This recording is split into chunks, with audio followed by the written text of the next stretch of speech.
I guess, Valerie, you know more about this, and thank you so much for inviting me to be in conversation with you.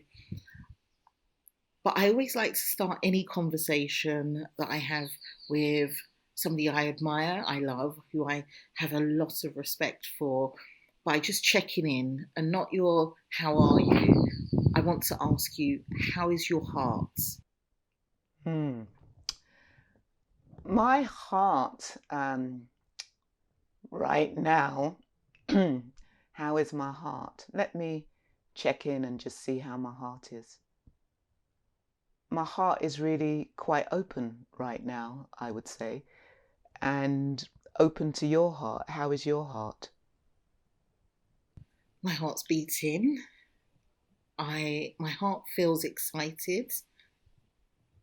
It feels calm, although it's beating with excitement.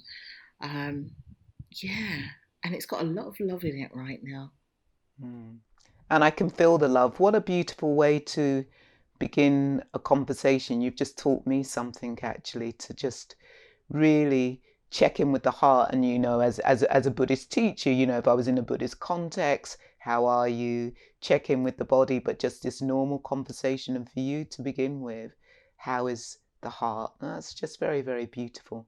And I just want to say, for me, it's a real great honor when I was asked if I would be part of this event and would I be interviewed, and I just thought, no, I don't want to be interviewed. Let me have a conversation, and I'd love to have a conversation with Lady Phyll because I've admired you from afar. You for me, you are a heroine, you are an icon, you are a beacon of light. And the reason why I say that is because that you are this black woman, this black woman who could be walking along Brixton or walking along Hackney or walking along Harlem, and nobody would instantly project queer onto you. And that's what I just think is so fabulous, that you have become the voice of black queer people. And to me, that's just so beautiful because those kids growing up can see Lady Phyll, and it could be their mother, their sister, and I just think it's just so important. You don't even have to open your mouth. You are this role model. You do so much more, but just because of who you are this role model. And the other thing that I want to say is, I always remember when Diva came out with Lesbian Cheek. There was this article on Lesbian Cheek, and it was all about these white lesbians. And we would say, white lesbians, they never created cheek. Black women have always been cheek. Oh, Right? Valerie, I'm now crying between crying and laughing, and I'm so glad my glasses are on because all of those things that you just said, I am holding that because I am speaking to the legend, the icon herself. 9 books, an author, somebody who has taught me so much. I mean, a poet, uh, an educator, a coach. And you're saying to me that you're calling me an icon. I mean, I bow down literally to thank you for what you have taught me, because if it wasn't for women like yourselves, black, strong, powerful, with a voice, lesbian women interrogating lesbian culture and understanding so many nuances about our lives, we wouldn't have a Black Pride today. So I'm so incredibly humbled and honoured to even just be in conversation. I wish we could be having a sip and chat because I'd be feeding you, and after that sip and chat, you would be as full of figured as I am. It's interesting talking about Fuller's Figured because, I do work in the field of trauma, and I was at an event the other day, and one of the black women was talking about how, as black women, we've been wet nurses and how we've had to nurse white women's children. And I come from a lineage of women who are well figured in the breasts. In fact, my sister talks about the grandmother. They would have to lift her breasts up to put into the bras. They had to make the bras and lift her breasts up. And when I think of that, I think, oh my God, most black women who really got those big breasts because we're of slave stock, that actually we're a lineage of wet nurses, just that, But anyway, I can still be full figured, honey, full figured. And I want to come back to this thing of, this icons and who you are, because I think what it is, it's passing the baton on, that you're going to be leaving a legacy for that next generation. A legacy was left for me if it wasn't for the freedom fighters, if it wasn't for OWAD, the Organization of Women of African and Asian Descent, I would not have been able to be who I was. And I stand on those shoulders. People like Linda Bellos, people like Pratibha Palmer, and standing on those shoulders so that I could be out and proud. And we pass the baton on, and there's still so much work to do, because it isn't just about us in England. I mean, at the moment you're in the Caribbean, and how easy is it for you to be out on the streets in the Caribbean? There's a huge difference. I've really had to recognize and check my own privileges in terms of coming from this global north and trying not to westernize everything that's happening and going on here. And, I'm not sure that my work in Kaleidoscope Trust is about working with LGBT plus human rights defenders and civil society to uphold human rights for LGBT plus people, when most of the Eastern Caribbean still has laws that discriminate against same-sex intimacy, which is punishable either by imprisonment or, fines, or they're just criminalized. So I think for me, being here opens up my eyes to difference. Working with our Asian siblings opens up my eyes to difference. Working with Pacific opens up my eyes to difference, from climate change to access to housing, health, education. It's so different, and I realize how easy it is for us to take for granted what we have in the UK. Valerie, often when I'm called to speak, or I'm asked to, say, speak to a collective of young queer people, often my conversations are around standing on the shoulders of giants like yourself, like Femi Ostu, like Monica Beadle, like so many, Dorothea Smart. There are so many powerful, amazing Black women that have allowed me to have this particular journey. I don't like really being called a role model or an idol or an icon, because I think it's part and parcel of what my purpose is, just as the purpose of those that came before me knew what their purpose was. So it's a continuation, and and I don't think we often give people their flowers when they're here. They get them when they're gone, when it's far too late. So I am going to continue to say thank you to Black lesbian women like yourselves, that give me strength, that give me hope, that help me continue this day to day that's called activism or life. So I'm grateful. No, I hear you, and I just want to circle back to this, to when you were talking about just realizing the privilege that we have, those of us who are in the UK or Canada, or even in the US. It just breaks my heart when we started with with the heart. And when I hear you speak about how same-sex intimacy is punishable in the countries that we originate from, in the countries that our ancestors originate from, it breaks my heart. And it breaks my heart because this is the continuation of the systemic racism. This is the continuation of the colonization, because those laws came from the white colonizers. That's where those laws are. They weren't laws that were brought by our people. They're old laws. It just breaks my heart. I remember when I went to Sierra Leone and having to meet Black queer people underground. Yeah.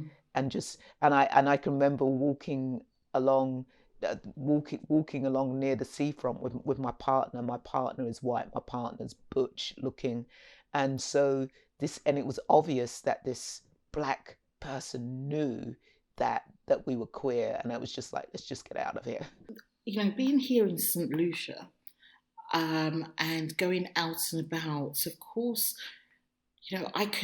there's this heteronormative way of passing, and no one's going to question me, but for a partner that I'm with who looks very butch, who, might even identify and say they're a dyke, there is an added pressure of not knowing whether you're going to be safe, even going into the superstore, not knowing whether you're going to be safe enrolling into a class, college, university, if you can even get that far, an added pressure of not knowing whether you can even get a job because of the way we are discriminated against. But you're absolutely so spot on. These colonial era laws that exist in countries around Africa, around Asia, in the Pacific, in the Caribbean, stifles our right to live. It puts us in a position where we cannot access the same things as others. And I do believe those countries or those governments that had a hand and was so instrumental in colonization, they need to be able to help address some of this without taking a colonial approach, of course, but to address it by really looking at their human rights charter that they have, looking at something that's called SDGs, which is a sustainable development goal that means that you leave nobody behind. Because right now, we are seeing people suffer. In St. Vincent the other day, we've just seen a little short video clip of this young queer person who was beaten up on the street because they're queer. And people were around saying, yes, hit them, because they appear to be dressing like a girl. I guess, we've got such a long way to go, and of course we're challenging so much in this ever-challenging world that we have with COVID and Windrush and Grenfell, but we also have to think about home. And for many of us, even though we were born in the UK, our home is also still Ghana, Nigeria, Sierra Leone, Jamaica. Let's take a pause. I just want to take a pause there and just metabolize what you've just said. And this thing of home, because for me, home is in the body. And for many of us, we are not home in the body.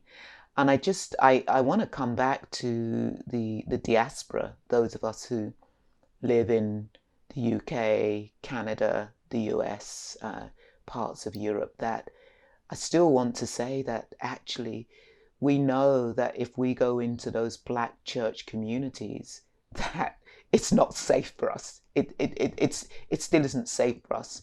We also know that one of the most heinous types of murders, one of the most savage types of murders, is against transgender women, and specifically Black, Indigenous people of colour, transgendered women. And that happens in the US, it happens in the UK, happens in Canada. So there is still a lot for us to do, which is why I say that you are leaving a legacy for that next generation, which is just so important. It's just so important. And the other thing is yes, that countries like England, you introduce these laws into our countries of origins. England should be putting pressure on these countries to get rid of them. How can you say, okay, it's here in the UK, we have human rights, when we are still that systemic racism? Because it impacts us. It impacts us because even though we live in the diaspora, we are still connected to the countries of our origin. It's not like we live in silos. It still impacts us. Yeah, Valerie, let's go back to home. Something just hit me there as you said it, and I was reading the unfortunate and untimely death of a trans woman called Sophie this morning in the newspaper, online, and one of the things she said was that her transness is about her body and soul being aligned. And that just reminded me of connecting to home when you said that it's in the body. Can you unpack and unpick that a little bit about what you mean by the body is home, and that some of us haven't quite accepted it or felt it or feel it?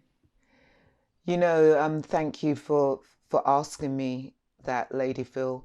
I, at a very young age, I realized that the home was the body because, as you know, I grew up in orphanages and on the streets, and there was this between the age of 11 and 14, I was on the move so often, every 6 months on the move. And I remember those old-fashioned record players and trying to pack that in my case and everything. And I was just like, this isn't happening. I just can't take all these things with me. I have to leave some stuff behind. And I realized the one thing that I was taking every time was this body. And so for me now, as I've grown and developed, I really see that the body is the home. So many of us have left the body. So many of us have switched all sense doors off. Nobody's home. All lights have been switched off. And why have they been switched off? Because as we were growing in our conditioning, we couldn't be a male in the female body, or we couldn't be the female in the male body, or we couldn't like the same gender, we couldn't be queer. And it was either beaten out of us, or the messages were told that this is wrong, this is nasty. And so we leave the body. We flee the body. How do we survive? We know that there are many people, in terms of sexuality, knew that they loved the same gender, but spent years having relationships with the opposite gender because they just couldn't come to terms with their sexuality. We know that many people have grown up knowing that they were this boy, but yet it wasn't recognized, and they would say to their parents, I'm a boy, and the parents would just slap it out of them. Or they would say, I'm a girl, and the parents would just slap it out of them. And so how can you be in the body? How can you love the body when all the messages are telling you that something is wrong with you? How can it's almost as if the body has become an exile. It's that you just can't be in touch with this part. And the other thing that I want to say, one of the things of how do we come back to the body, how do we come home to the body, because I really do believe that if we can come home to the body, we can be home anywhere. That doesn't mean to say that we're not going to get the transphobia, we're not going to get the homophobia, but we can be home in the body. And there's this teaching, and some people say it comes from Africa, some people say it comes from Latin America. The one common denominator is it comes from the shamans, and we have shamans in Africa. Mm-hmm. And it was always said that if somebody was spiritually, emotionally, mentally, or physically sick, unwell, the shaman would ask 4 questions. And the first question would be, when did you stop singing? So this is why we've left the body. And you can take that on a literal level, but on a metaphorical level, when did we stop losing our voice as queer people, as trans people? When did we stop losing our voice? For myself, I identify as gender fluid. I've always, it's like, all of a sudden, it's like, wow, I have a definition that really defines me, because I could never be, yes, I can do high femme, I can do butch, whatever, but I was always on that continuum, and I never wanted to be packaged like, yes, I'm gender fluid, and lost that voice as a young person, lost that voice, the confusion. The second question is, when did you stop dancing? When did you lose the play in life as somebody who knew that you were in the wrong body? As somebody who knew that your sexuality was different from the general public, which was displayed to you? When did you lose that play? The third question is, when did you stop being enchanted by your own story? Just think about that. Enchanted about your own story. When did you stop being enchanted by the thoughts that were in your head? When did you stop being enchanted by the stories that people were telling you that something was wrong with you, that was telling you you were sick, that you weren't even human? And the fourth question is, when did you stop dwelling in the sweet territory of silence? And how can we dwell in that sweet territory of silence when everybody, when society, everybody is telling you something is wrong with you? Yeah, how can you dwell in that sweet territory of silence? And as I step into shaman, healer, I think that's more my role now as I move into this phase of life of being a shaman, a healer, a teacher. I ask, when did you stop breathing? Yeah, because we know when we get tense, when we hold on to the breath, our whole body is holding on to this tension, which is why we have to let go and come home to the body. Oh, Valerie,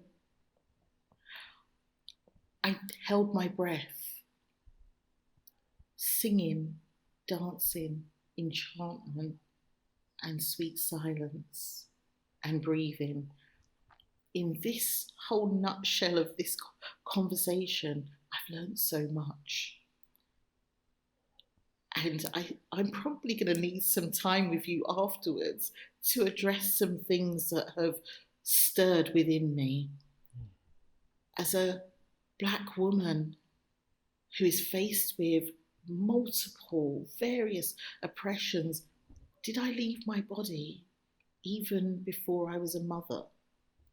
Did I leave my body before and even after I came out, when there was a lack of acceptance and fear around who I know I should be, not who I choose to be, who I know I should be?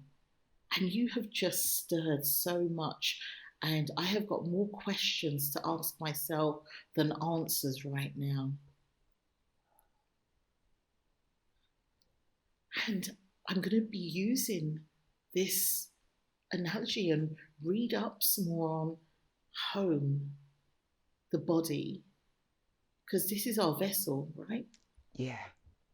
And the vessel is what's supposed to travel with you, and your explanation of where you had moved and wanted that record player to follow you and all other things which may have been seen as materialistic the one thing that you couldn't leave behind when you had to move to the next physical bricked home was the body.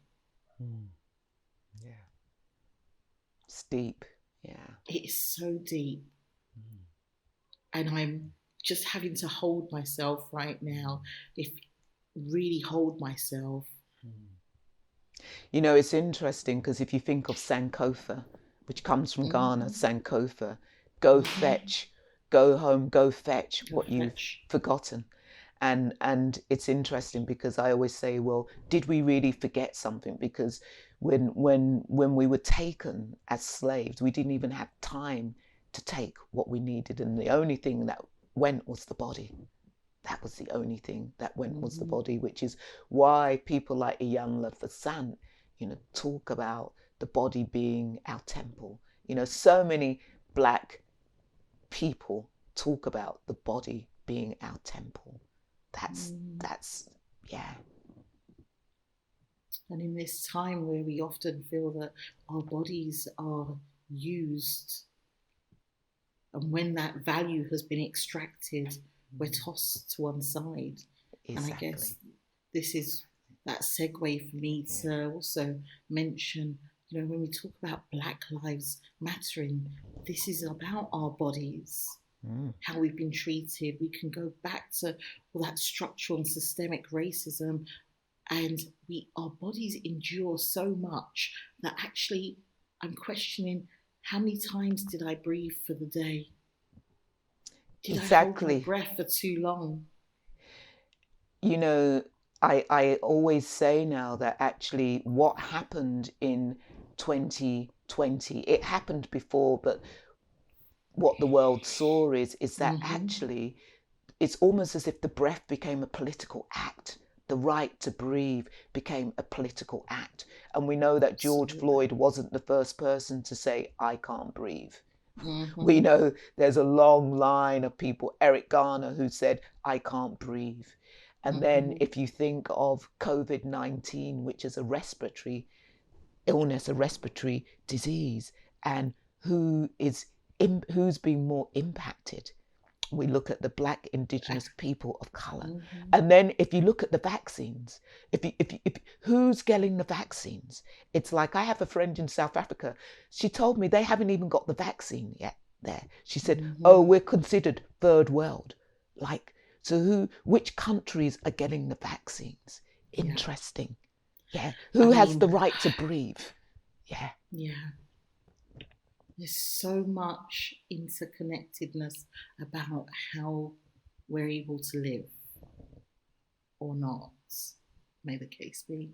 I mean, here in St. Lucia, they don't even know when they're going to be getting the vaccine. When I speak to my colleagues and siblings in Sri Lanka, they're like, oh my gosh, that's too way off. We can't even think about that. When you think of the struggles in countries which are still developing and finding self, they're the ones who are disproportionately impacted by COVID, but yet still will not get the vaccine. So I guess this is about that hierarchy of where importance is placed. And we see that because our bodies are a struggle.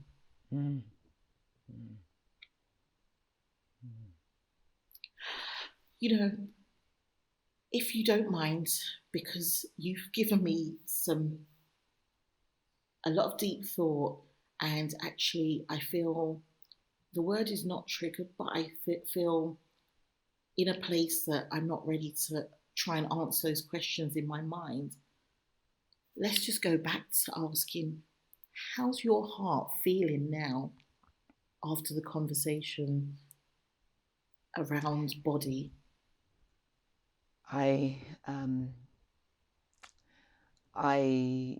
Yesterday I was I'm training in internal family systems, which is a therapeutic modality, and it's predominantly for Black Indigenous people of colour predominantly. And one of the women said that yesterday when she was listening, it wasn't that she was activated. It was that the heart had been broken open, and that was a difference. And so I really like that analogy that, yes, actually right now my heart is broken open, and I really feel that interconnectedness with you. So that's how my heart is. It's broken open. How's your heart?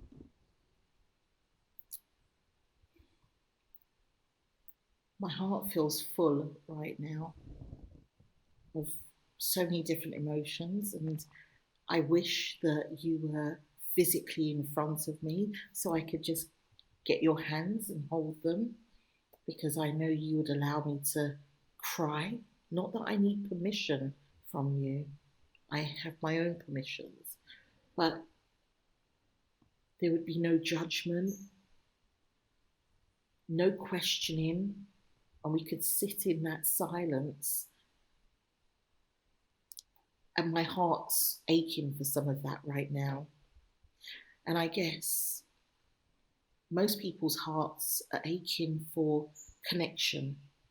And whilst it's great that the Coast is Queer is putting on this, there's something that I'm missing greatly, and it is about connecting with like-minded people in the physical sense to get that hug that will just give my heart that boost and that burst of light that I'm longing for. And I think this conversation has made me realize how much I miss this, but also in the physical sense. So let's do this. Like, I mean, you've definitely teaching me this checking in of how the heart is, and I really want to check in, and an invitation for us to let's just look at each. Let's look at each. You know, we're on the screen. I want to look at your beautiful being, and let's just not say, if anything arises as we're looking, then let it arise. But let's just take a moment just to look.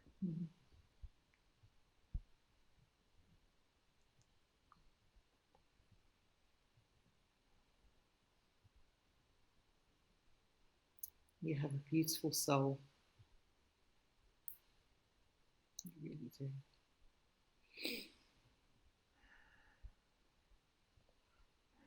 It's an honor to reflect your soul back. Yeah. What you see in me, you have in yourself. It's an honor to reflect it back.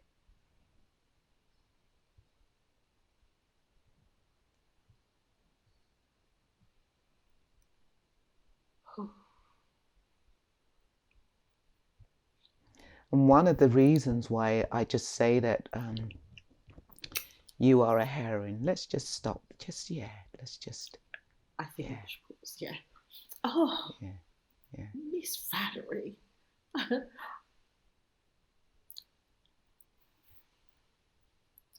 Sorry. In fact, I'm not sorry, I'm happy. It needed to come out.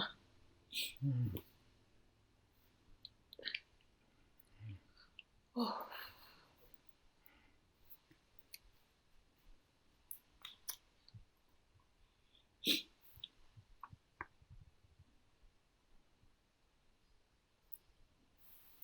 I'm good.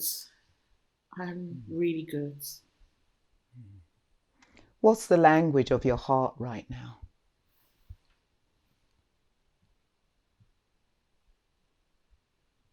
Love. It's the first thing, and an outpouring of love that, you know, when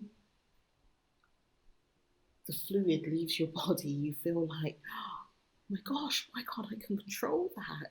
You know, you start looking up to the ceiling to try and hold them back, but it just feels like my heart's doing that. There's an outpouring of absolute love, and I can't pinpoint whether it's for myself and you, whether it's for you, or whether it's for what I've just learnt. And I'll have my reflections afterwards and send you a message and say, I think I know what it is. That message might come in a year's time, but right now, it's an outpouring of love. It really is. as I really experience some of that love in my throat right now, and so is in touch with some sadness, and I think just some joy that I'm in a place now where I can really begin to receive the tenderness and love from another black woman. You know, it's like there's so many microaggressions, and there's so much harshness between black women, black men, or just black people. This harshness, you know, just the fact of being able to look at you, you know, it's like, don't look me in the face, man. You know what I mean? It's like, cut eye, don't look. Could that be because many of us are going through so much, and you know, when you even your books help provide some of those answers around trauma, but not trauma that we may even have had inflicted on us, but generational trauma that it has made it somewhat challenging to even look a black woman in the eye and say good morning or good afternoon. You know, when you say that, I think of Steve McQueen and his 12 Years a Slave. And yeah, when I watched that, I thought, gosh, this is the intergenerational trauma that's been passed down. Yeah, when you look at Alex Haley's roots and you look at what's been passed down. And then I think of Steve's recent series, Small Axe. Small Axe. Yeah. Absolutely. Yeah. Which is even much closer to us in this day and age, but carried so much from each decade to each decade. And I question, and as you know, I'll have probably more questions than I do answers. I question, what have I actually passed on to my daughter? And we've not had, we speak so frequently, often about so much, and we laugh because we're so similar, you know, in our divish ways and just how we pull our faces, but also, I guess, maybe even in relationships that have been not successful. But I wonder, what have I actually passed on to her that is trauma that may not have been addressed? Because we're so busy being black that we go from one day to the next and we don't have time to address things because there's always something else that struggles with our bodies and our minds and our hearts that we have to keep on going. We have to keep on keeping on. So it wasn't a question for you to answer. It was really... Yeah.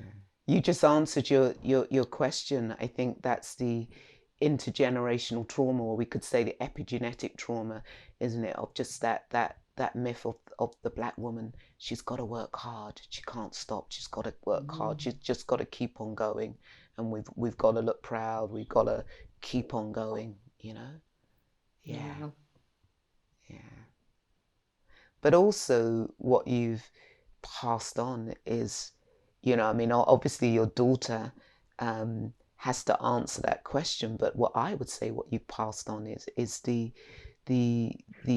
intimacy of mother-daughter, because we know that there are so many mother-daughters who do not have the beauty, the luxury of intimacy between mother-daughter.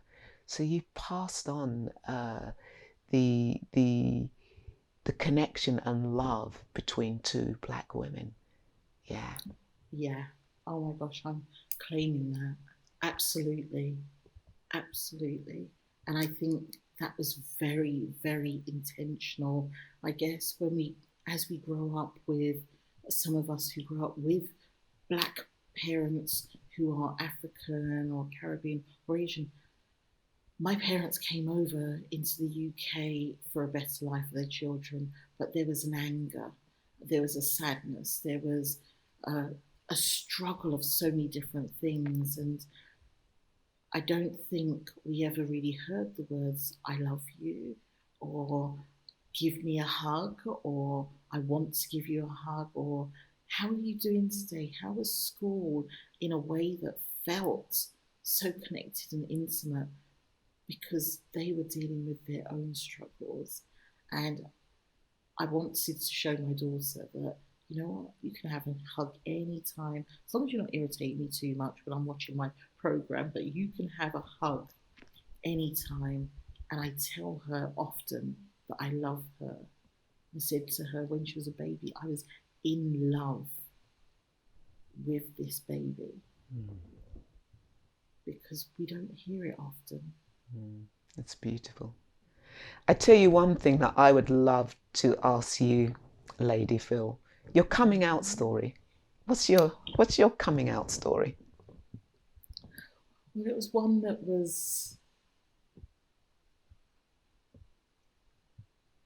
not as pleasant as I thought it was going to be.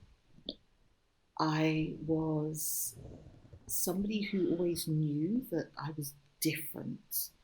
What that difference looked like, I couldn't unpick or unpack, because I was probably about 11, 12, and I just knew that there was something different. Then, being from a very strict Christian household background, church education, and more books and more books was key in my household. You don't bring shame or dishonor to the family name. You don't. So I went into this place of wanting to appease my parents, and I had a relationship with a man, really nice person at the time, and I was living what was a lie. And I guess I can now attribute some of that to I wasn't in my body.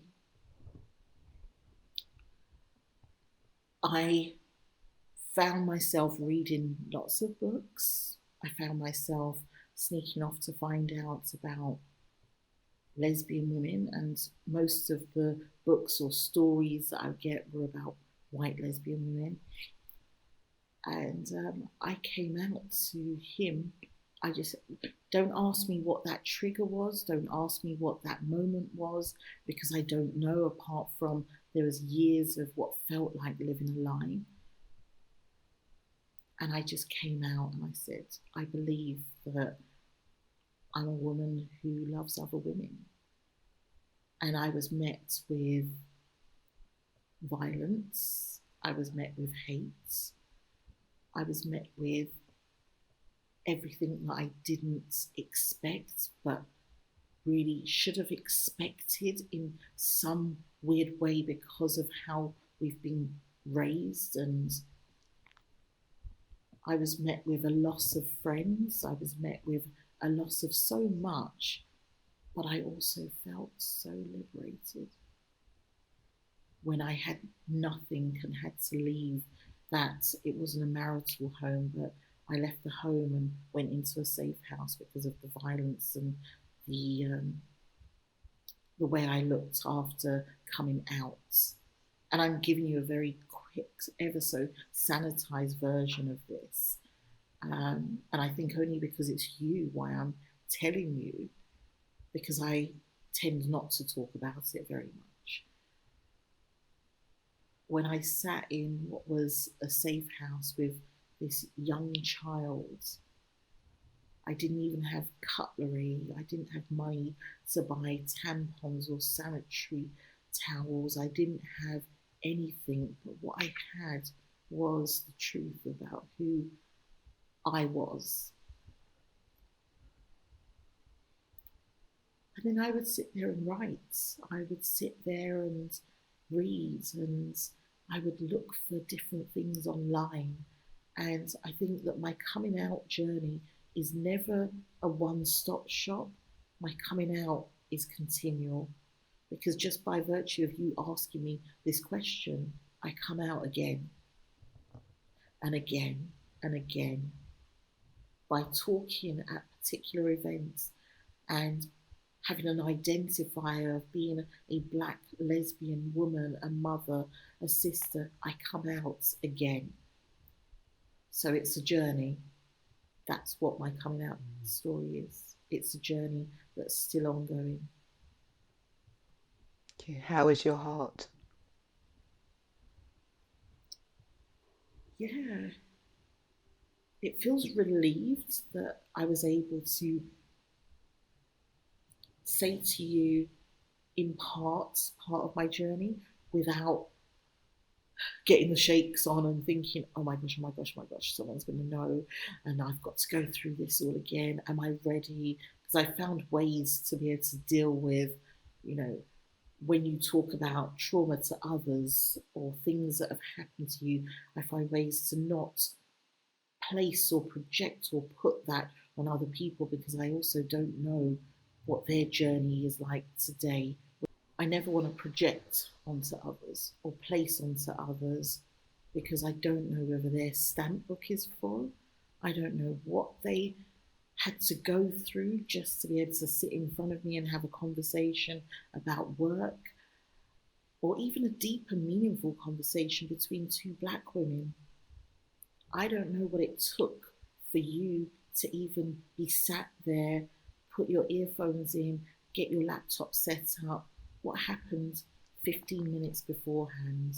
So I'm very mindful of what I say, when I say it, and how I say it. Thank you.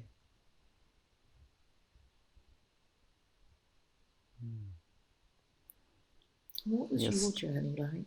Yeah, just thinking your story is the story of many women's stories. It's an important story to be heard. Yeah, my coming out story. Sometimes I say, I don't have a coming out story. It was, yeah. It was harder coming out as Black, actually, on a particular level, you know.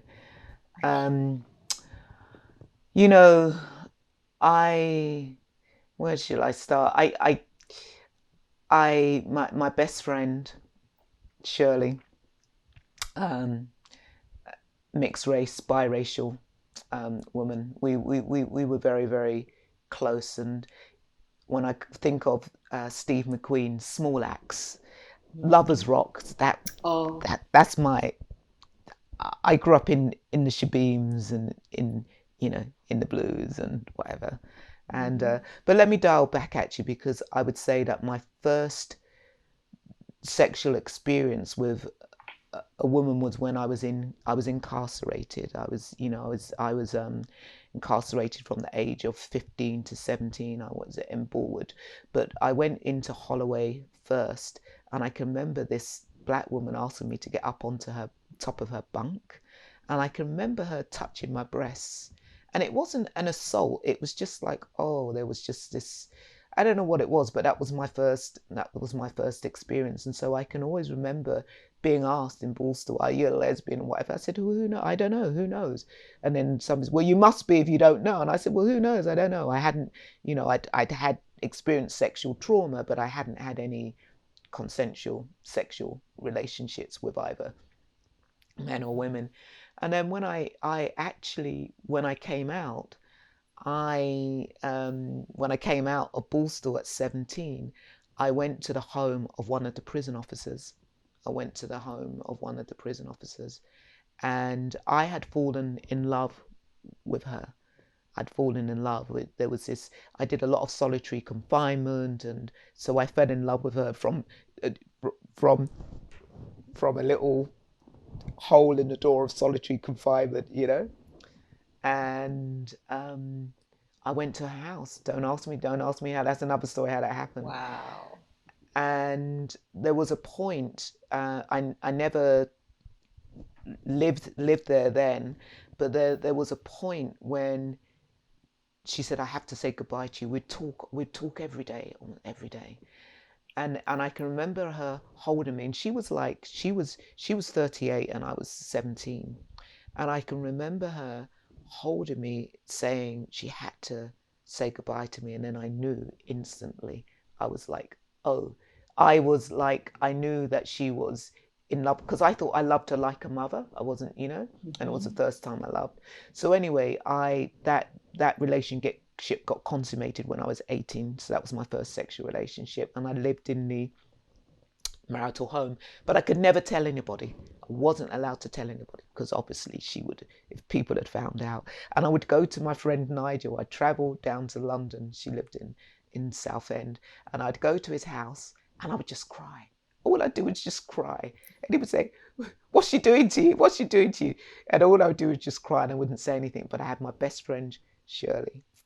And she that was the one person I told. That was the one person who I told. So she took me to my first, although she was straight, she took me to my first gay club, which was Cane's. Any of you listening? Cane's, which was this club that I always remember it. It was before the days of 2 for the price of 1. They were doing 2 shots for the price of 1. So that's why we went to Cane's, and it would be this shutter. They'd open the shutter. Who are you? They had to check you out, and then they would let you in. And so we would go to Cane's, and we would get completely charged up on the cheap alcohol, and then we would go to Blues.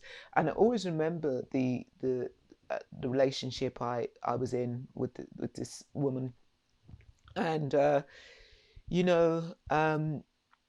she always said, I don't, because I hadn't had sexual relationships with men, you should know, and blah, blah, blah. So when I would go to Blues, I would dance with men, but I just knew that it wasn't, I got to a point, why do I do this?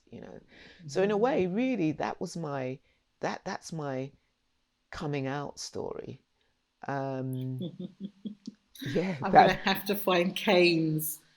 I really am, because my first night out was Hemel. I don't know if you recall, Hemel Hempstead had a Hemel. It was, no disrespect to Hemel Hempstead at all, but this place was not so pleasant. But I tell you, I danced like I'd never danced before. You would have thought that I'd never been to a shebeen before, that I'd never been to Jemmy Magic or any of the underground parties. Gloria Gaynor comes on, I am what I am, and I danced like there was nobody there. But I didn't like the place. But there's a sense of feeling so liberated, and so uplifted and empowered to really speak truth to power about, I'm good knowing that I can love another woman without judgment. But it took some time for me to get to that place. I hear that kind of upliftment, because I'm thinking when I was I went to uni. I went to Leeds when I was 19, Leeds University, and the white women were really fierce. I remember Yvonne, like biker butch woman. I'm sure she was a local drug dealer. So I went with her. I'd be the only black woman, but I'd go to these shebeens, these Blues, and we could dance with women, and none of the black people were saying anything, because you didn't mess with Yvonne. Do you know what I mean? And there was a real uplift. There was a real uplift of being in that space. And I think I'm just thinking, when I come back to that uplift, it was so powerful. The film that won the Oscars with the black gay men, Moonlight, for me was just so powerful, because it was just set within the black context, because I think so many of us live our lives in the white context, live our queer lives in a white context. That doesn't mean to say that we're not with black people or whatever, but it's not. How many of us are able to live our black queer lives in the black community and have that acceptance? And that's what I hope UK Black Pride aims to do. That the lens at which we look at ourselves is through our blackness and our queerness, our culture, our identity, everything that connects up to who we are, and to be able to do it without apology. Mm-hmm. Because growing up, of course, I had people like yourselves and others, but the representation of what was visible to me was not a Valerie. The books were not readily available. The stories, the intergenerational conversations were not being told or heard. So I'm not the creator of anything because we've got our stories. We just need to find ways of telling them so they're not forgotten voices, like your book, Broken Voices. How are we shaping our own narrative, telling our own stories, having spaces which are brave and which are safe in order for us to do that? And I know that we're coming to the end of this conversation. There needs to be a part 2 conversation. But what I want to say is that for me, just coming back to one of the reasons why you are a heroine for me and a role model is because what you do, you put yourself at risk. People aren't aware of that. The fact that you're out in the public, you put yourself at risk, the work that you do. And you're putting yourself at risk so that the generations that come after you can have a better life. And not everybody is prepared to do that, Lady Phyll. Reflections. What you see in me, this is because of women like yourselves. You've been there, you've done that, and you continue to do it. And it means that as you pass on the baton, and I think about how I pass it on, the race is not for the swift, but it's that endurance. We keep on going, making it better each time. I know that we were asked to introduce yourself, so I want to ask you, how would you like to be remembered?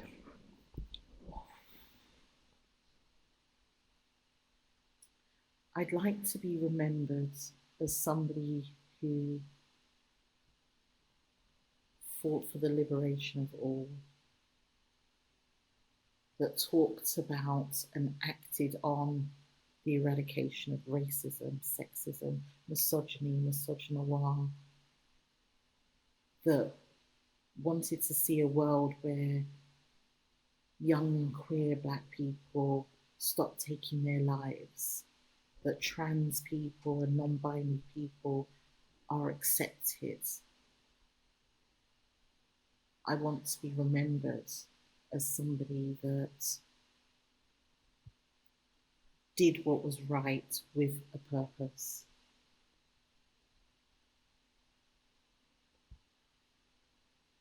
I'm going to apply the same question to you.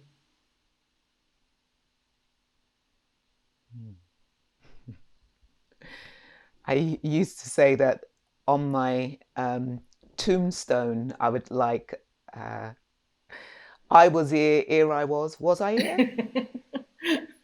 Like the little, with the nose on the wall? Yeah. I would like to be remembered as part of the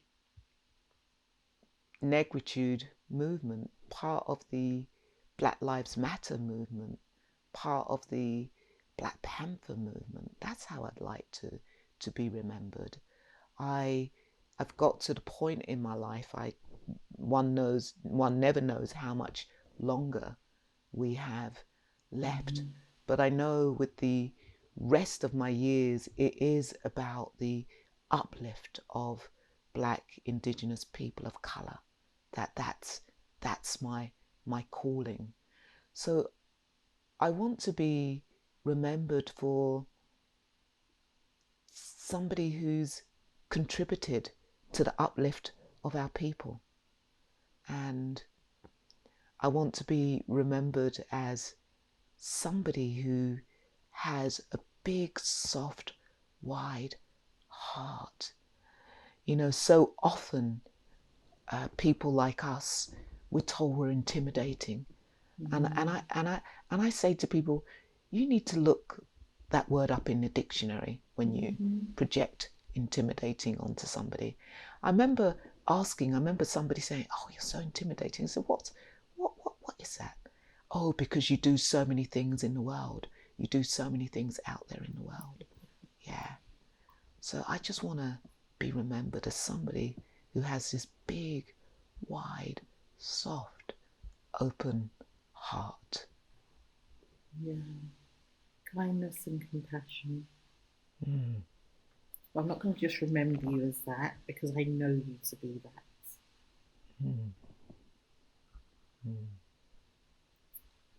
This has been an absolute pleasure speaking with you.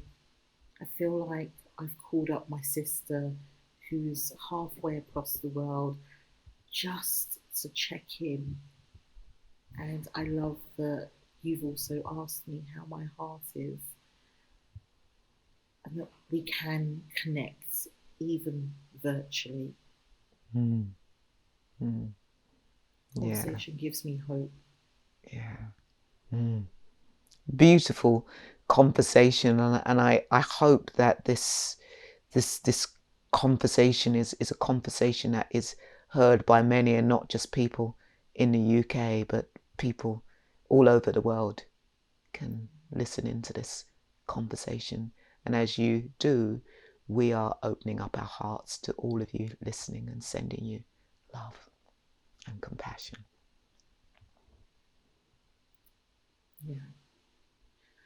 I hope everyone that is watching The Coast is Queer, that you also stay safe and stay well.